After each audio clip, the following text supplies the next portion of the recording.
শত 1,500 শহীদের রক্ত, 31,000 আহত সৈনিকদের আত্মরাতে আকাশ ভাতাল ভারী হয়ে গেছে। তাদের অর্জিত স্বাধীনতাকে আমরা বিফলে যেতে দেবো না। না, ভাঙচুর চলবে না, চাঁদাবাজি চলবে না, অবৈধ দখলদারি চলবে না, লুটপাট চলবে না, হাওড়ে পাওড়ে মাছ লুট করা যাবে না। আর নবী বলে ফেরেশতারা ছেড়ে দাও, ছেড়ে দাও, ওরা আমার উম্মত। আর আল্লাহ ফেরেশতা বলছেন না।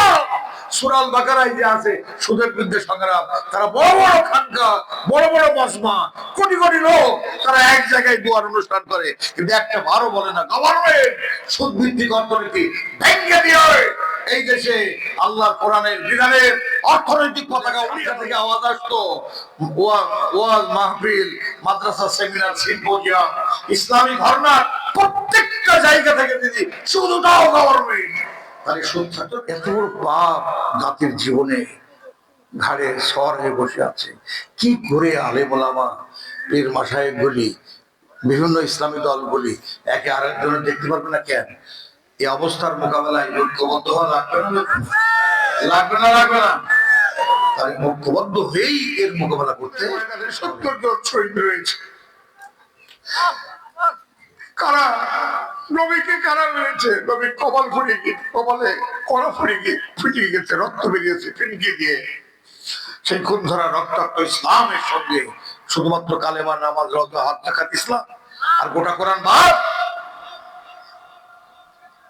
অতএব কতগুলো ইবাদত নিয়ে জান্নাতে যাওয়া যাবে না। এই কোরআনের দেশ, কোরআনের সমাজ, কোরআনের সরকার, সবটুকু কোরআন চালাবে। নবী হবে খলিফা, নবী নেই, নবীর অনুসারীরা খলিফা হবে। রব্বিল আলামিন, ওয়াসসালাতু ওয়াসসালামু আলা আশরাফিল আমবিয়া ওয়াল মুরসালিন ওয়া আলা আলিহি ওয়া সাহবিহি আজমাইন। হাসপাতিলা তরুণ সমাজের উদ্যোগে আয়োজিত আজকের এই তাফসীরুল কোরআন মাহফিলের সম্মানিত প্রধান বক্তা, সম্মানিত সভাপতি সাহেবে সদর, ওই সভাপতির নাম তো দেখে, হ্যাঁ, আলহাজ শেখ আব্দুর রহমান, এই অনুষ্ঠানে প্রধান বক্তা হিসেবে বক্তব্য রাখছেন আমাদের তরুণ প্রজন্মের বর্তমান দেশ ও জাতির এক পথিত দশা উদীয়মান আলোচক, মুফাসসির কোরআন জনাব মাওলানা আলমগীর হোসেন বিপ্লবী নীলফামারী, হাফেজ মাওলানা আব্দুল্লাহ আল মামুন ঝিনাইদহ, দ্বিতীয় বক্তা। আমার মামুন এসেছিল, চলে গেছে।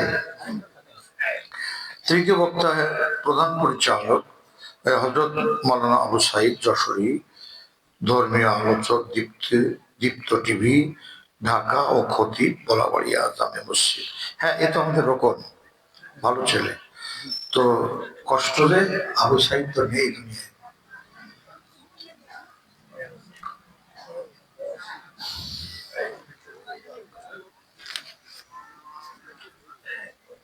কেন্দ্রীয় মন্ত্রী শিশুনার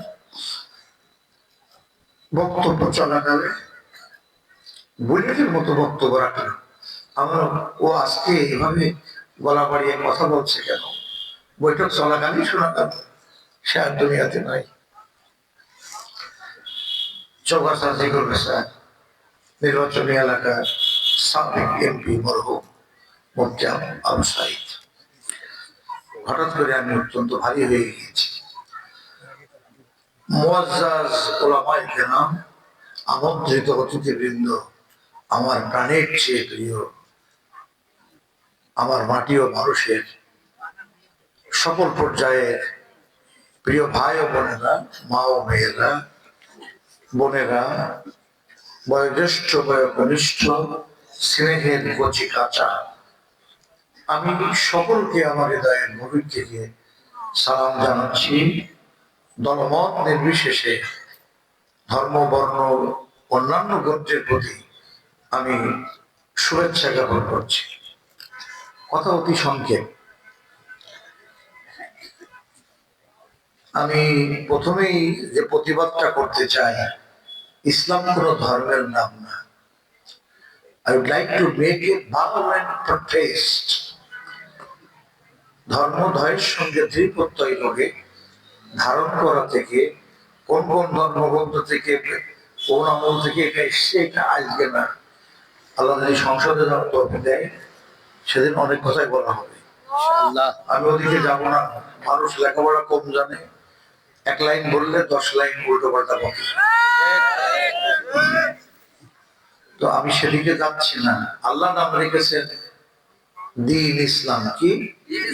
ইন্না দ্বীনা ইনদাল্লাহি ইসলাম। নিশ্চয়ই ইসলাম আমার একমাত্র মনোনীত দ্বীন। দুনিয়াতে আর অন্য কোন দিন আল্লাহর পক্ষ থেকে আসে নাই। তাই আল্লাহর দেওয়া দিন একটাই, ওর নাম কি? ইহদিনাস সিরাতাল মুস্তাকিম। 5 ওয়াক্ত নামাজে পড়লে হবে না, এটা বুঝতে হবে। কথা কি বোঝা গেল? এই যে দিন 5 ওয়াক্ত নামাজে পড়ি, তা খেয়াল থাকে না? এটা একটা দিন। দিন শব্দের আরবি লুগাতুল আরাবিয়াতে 45টা অর্থ আছে। কয়টা? 45টা। এই 45টা ব্যাপারে আল্লাহ দিন ছাড়া কাউকে মানা। এই দিনের গোলামি করতে হবে, আনুগত্য করতে হবে।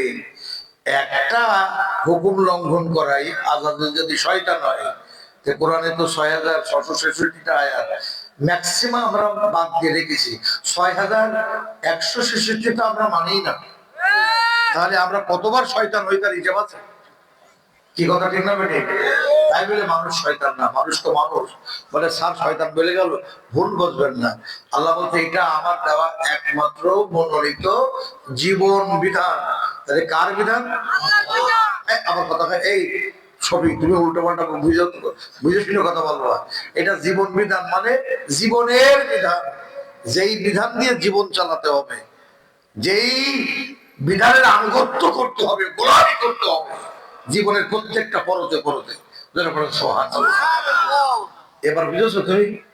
আর এই জীবন বিধান হলো এই যে সূরা ফাতিহা থেকে সূরা নাস। আর নবীজির 23 বছরের জিন্দেগি। তার কারণ এই কোরআন ব্যক্তি, পরিবার, সমাজ, সরকারে সব জায়গায় এই কোরআন দিয়ে সাজিয়েছেন কে? রূপকার কে? আল্লাহ। আল্লাহ স্বামী শ্বশুর এটা আর একটা পাগল। রূপকার হলো আল্লাহ নবী, হ্যাঁ সাল্লাল্লাহু আলাইহি ওয়াসাল্লাম। তাই আমার রেগে হাঁটছে, দেখেন হাঁটার কায়দাটা কেরাম। হ্যাঁ, তাহলে যাই হোক, এনিওয়ে, তো এটা আল্লাহ দিন মানে এটা জীবন বিধান। আর এর বাইরে যদি অর্থনীতি চলে তাহলে রক্ত হালাল হবে। কি হবে? কি খোকা ঠিক না? প্রধান বক্তা বলছে রাইট। তার কারণ আল্লাহ বলছেন ইয়া আইয়ুহাল্লাযীনা আমানুত্তাকুল্লাহ, হে আমার পরেজগার ইমানদার মুত্তাকি লোকেরা, ওয়াজারু ছেড়ে দাও, who are God fearing people, যারা আল্লাহ ভীরু, খোদা ভীরু, মুত্তাকি পরেজগার, তোমরা ছেড়ে দাও। কি ছাড়বা? মা যাহা কিছু আছে, বাকিয়া মিনার রিবা, সুদ ছেড়ে দাও। ব্যাংকগুলো সুদে চলছে, ভ্যাটে চলছে না ইসলামে চলছে? আগে বলো সুদ। তোমার স্লোগান দেওয়া বের করতে পারবে। আগে সুদ, তারপরে ভ্যাট। তাহলে এদের সুদ ভিত্তিক অর্থনীতি, ভ্যাট কেন্দ্রিক অর্থনীতি। কিন্তু আল্লাহ বলে এটা ছেড়েই দাও, দিয়ে বলো ইনকুম তো মোমেন, তুমি যে মোমেন, সুদটা ছেড়ে দিয়ে বলো। তাহলে সুদের ব্যাংকে টাকা নেই, কার কার হাত তোলেন দেখি। আমার কথা বুঝতে পারেননি? তাহলে তাহলে সুদ চালু আছে নাকি? তা আল্লাহ এরপরে কি বলছে? ফাইল্লাম তাফআল, যদি এটা না ছাড়ো। বলতে বলতে আল্লাহ শেষের দিকে উদ্দেশ্য না আসে, শেষের দিকে বলছে ফাজানু, জেনে রেখো, যদি সুদভিত্তিক অর্থনীতিটাকে পাল্টিয়ে আল্লাহর কিতাবের অর্থনীতি, নবী রেখে দাও অর্থনীতি অনুযায়ী, হ্যাঁ, অর্থনৈতিক জিন্দেগি পরিচালনা না করো, তা আমি আল্লাহ বলছি হারবু মিনাল্লাহি ওয়া রাসূলিহি, আল্লাহ এবং রাসূলের পক্ষ থেকে তোমাদের বিরুদ্ধে যুদ্ধের ঘোষণা রইল। তাহলে আল্লাহ রসুল যদি যুদ্ধের ঘোষণা করে, তাহলে যারা যারা সুদের বিরুদ্ধে সংগ্রাম করেন না তাদের বিরুদ্ধে তো আল্লাহ যুদ্ধ ঘোষণা করছে।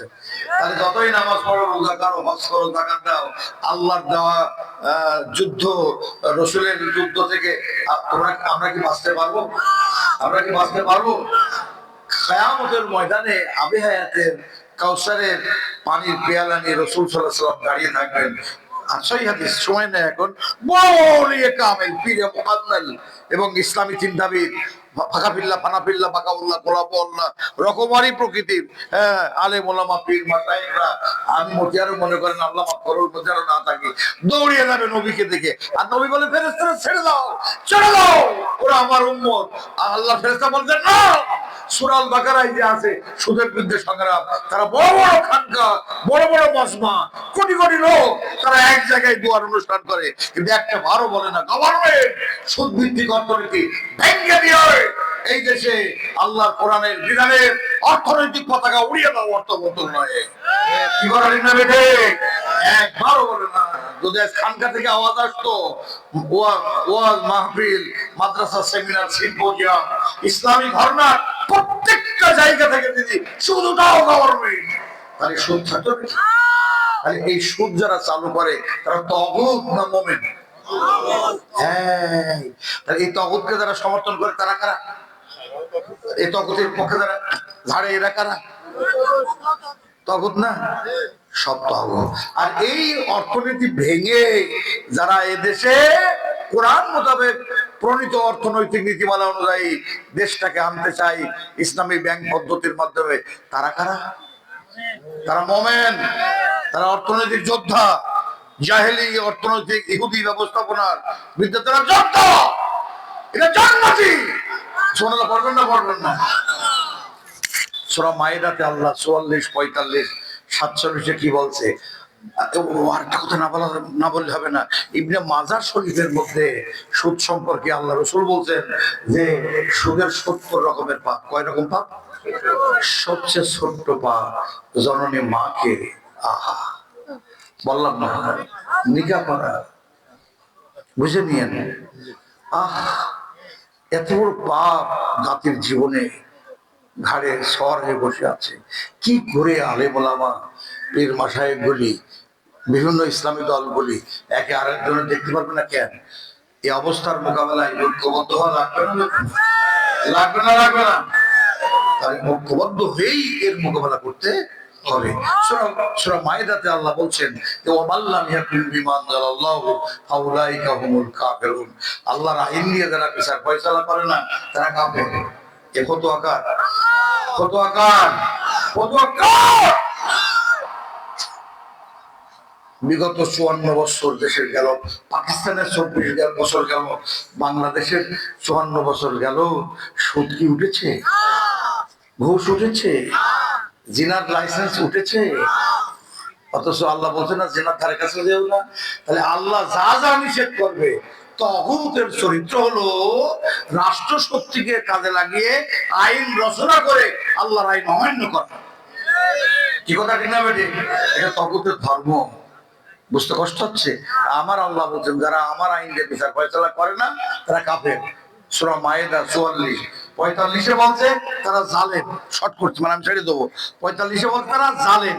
ওয়ামাল্লাম ইয়াকুম বিমা আনজালাল্লাহু ফাউলাইকা হুমুজ জালিমুন, তারা জালেম। 47 বলছে তারা ফাসিক। ওয়ামাল্লাম ইয়াকুম বিমা আনজালাল্লাহু ফাউলাইকা হুমুল ফাসিকুন, যারা আমার আইন দিয়ে বিচার ফয়সালা করে না তারা ফাসিক। তাহলে আমরা কাফের চিনলাম, আমরা জালেম চিনলাম, আর আমরা ফাসিক চিনলাম, তাই না? যারা আল্লাহর আইন দিয়ে দেশ চালায় না। তাহলে 54 বছরে আল্লাহর আইন দিয়ে যারা দেশ চালায়নি, পাওয়ারে রয়েছে, গভর্নমেন্টে রয়েছে, তারা আমি কাফেরও বলবো না, কিন্তু আল্লাহ বলছে। আমি জালেমও বলবো না, আল্লাহ ছাড়ছে না। আমি ফাসিকও বলবো না, আল্লাহ ছাড়ছে না। কিন্তু আমি এটা বলতে পারবো অবশ্যই তারা মুমিন না, তারা মুসলমান না, তারা কুরআনের না, তারা শয়তানের। কথা ঠিক না বেঠিক? তাহলে এদের না উল্টাতে পারলে কোরআন জারি হবে? অটোমেটিক হবে? ও, তাহলে নবীকে মক্কা থেকে মদিনায় তাড়িয়ে দিয়েছিল নামাজ পড়ার জন্য, রোজা রাখার জন্য? হ্যাঁ, আরে নবীর যে জ্যান্ত দাঁত ভেঙে গেল, উহুদের ময়দানে দাঁত শহীদ হলো। উহুদের ময়দানে 70 জন শহীদ রয়েছে। কারা নবীকে কারা মেরেছে? নবী কপাল ফুরিয়ে গিয়ে, কপালে কড়া ফুরিয়ে গেছে, রক্ত বেরিয়েছে ফিনকি দিয়ে। সেই খুন ধরা রক্তাক্ত ইসলামের সঙ্গে শুধুমাত্র কালেমা নামাজ রোজা হাত জাকাত ইসলাম আর গোটা কোরআন বাদ।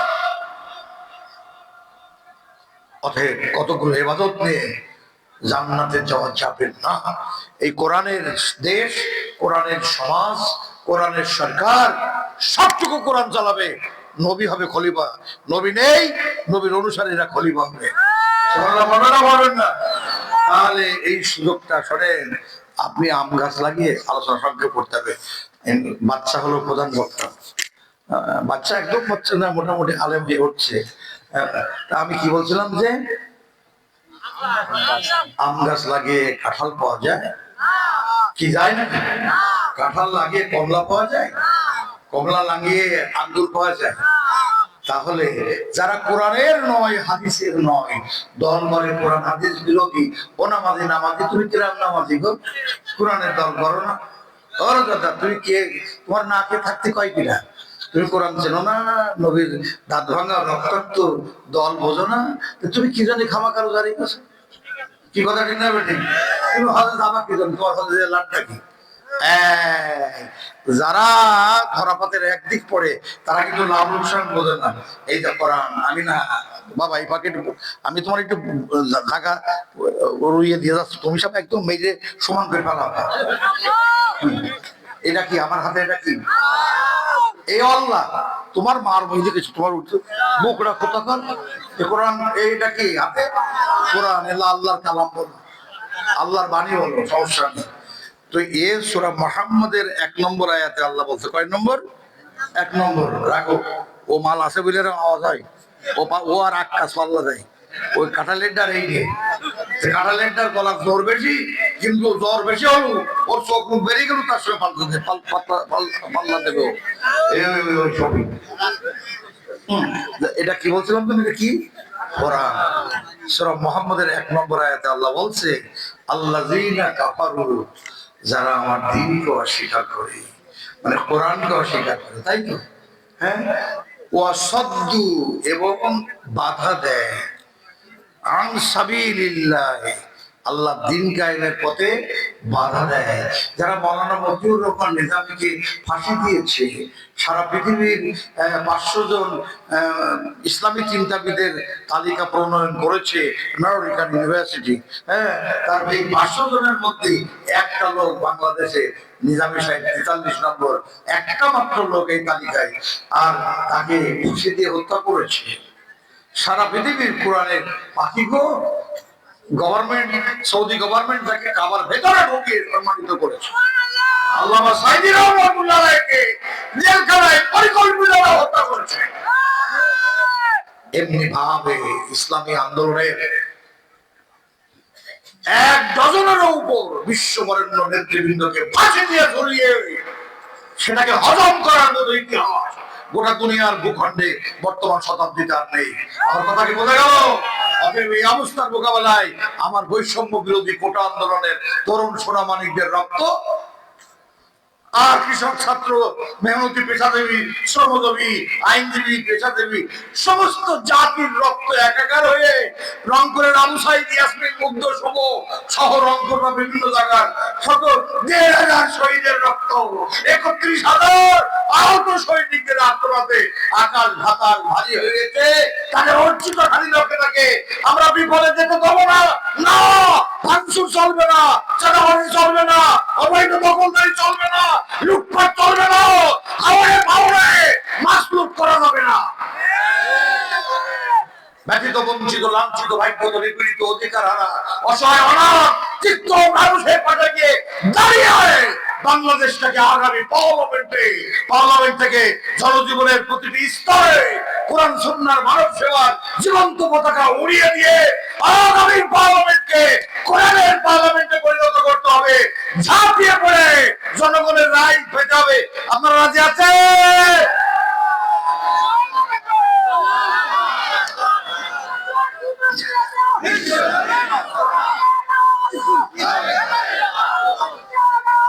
এই হলো শফিকুল। আল্লাহ তাআলা আমাদের সকলকে কবুল করুন। আর না, আমারও তো আর এক জায়গায় যেতে হবে।